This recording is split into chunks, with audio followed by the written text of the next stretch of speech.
Hi everybody, welcome to my YouTube channel where I talk about alcohol and drug addiction. I've been going through the steps in the big book of Alcoholics Anonymous. I've been going through and kind of just explaining what they are and my experience with them. Today we're on step 10. Now step 10 is like your walking around step, I guess I would call it. So we took inventory in step 4 and we found out the causes and conditions of our drinking. We found that we were riddled with fear, selfishness, and self-centeredness, and now we have to take action to remove those things. The only way to really remove it is with God's help.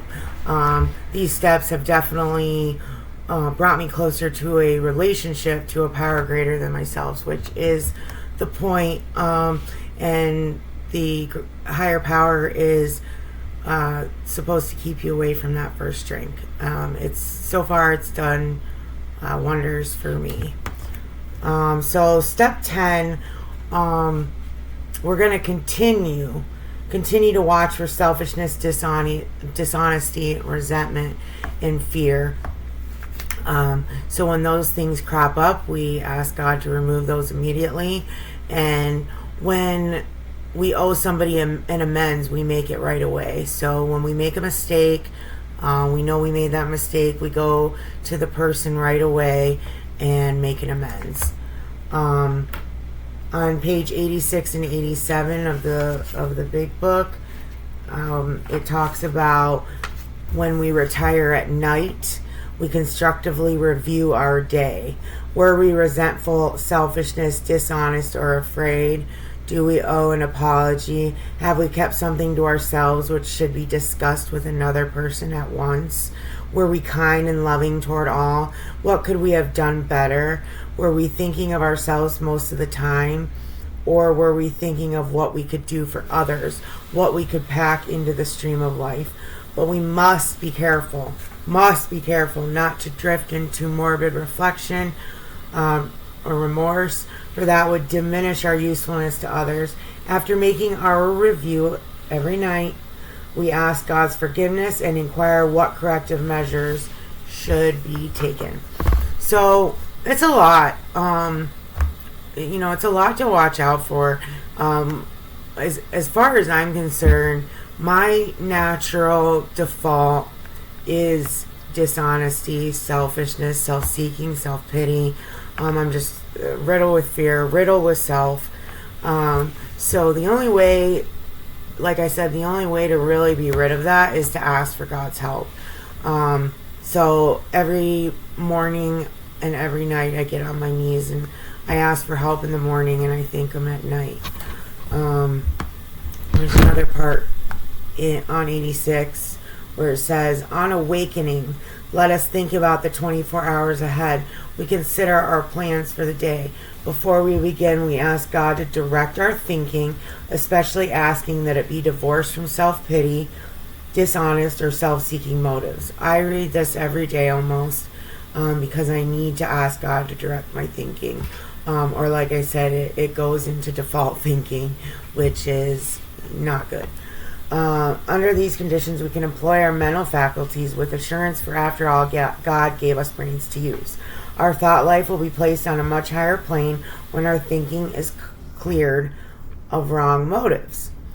In thinking about our day, we may face indecision. We may not be able to determine which course to take. Here we ask God for inspiration, an intuitive thought, or a decision. We relax and take it easy. We don't struggle. We are often surprised how the right answers come after we have tried this for a while. So if you're doing a step 10 and you're trying this stuff and it's not working right away, don't worry. This is something that's not an overnight matter. This is something that is going to, gradually come into your life. And on page 87, it explains that right here. It says, what used to be the hunch or the occasional inspiration gradually becomes a working part of the mind. Gradually.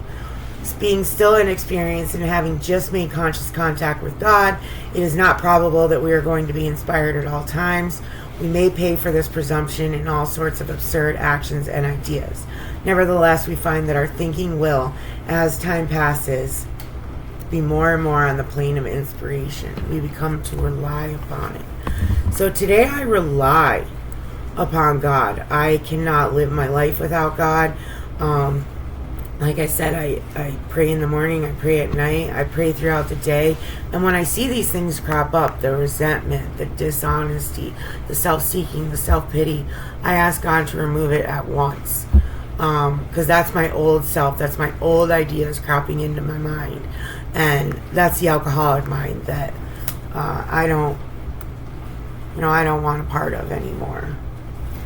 There are some 10th step promises, and I really like these. It says, and we have ceased fighting anything or anyone, even alcohol. For this time sanity will have returned. We will seldom be interested in liquor. If tempted, we recoil from it as from a hot flame.